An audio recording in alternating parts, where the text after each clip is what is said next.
iOS 18.2 as a reason to update to iOS 18, and the security fixes in this release should add to the incentive. The iOS 18.2 upgrade includes important fixes to the iPhone kernel as well as the WebKit, the engine that underpins the Safari browser, and patches for flaws that could allow an attacker to execute code on your device. So now let's talk about what is fixed in iOS 18.2 update.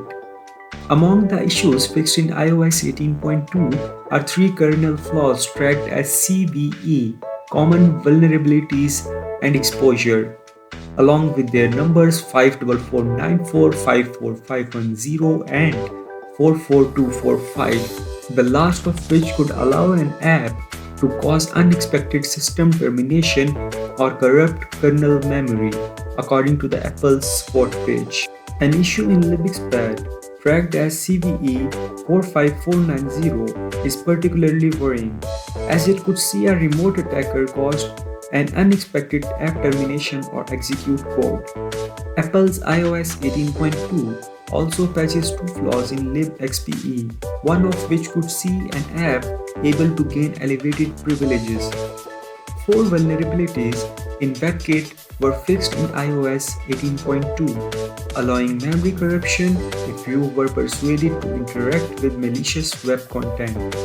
A flaw in passwords, flagged as CVE 54492 and reported by researchers at NIST, would also be a concern. Using the vulnerability patched in iOS 18.2, an attacker in a privileged network position would be able to alter network traffic, according to Apple's description. Now moving on, that why should we update now to iOS 18.2? The security updates alone and the fact you can't stay on iOS 17 and remain secure should be enough to persuade you to update now to iOS 18.2. But Apple's iOS 18.2 also includes a number of very cool features, including the ability to use OpenAI's chatgpt, which is now integrated with Siri for the first time. So what are you waiting for? Go to your settings, in general, in software update, and upgrade to iOS 18.2 as soon as you can.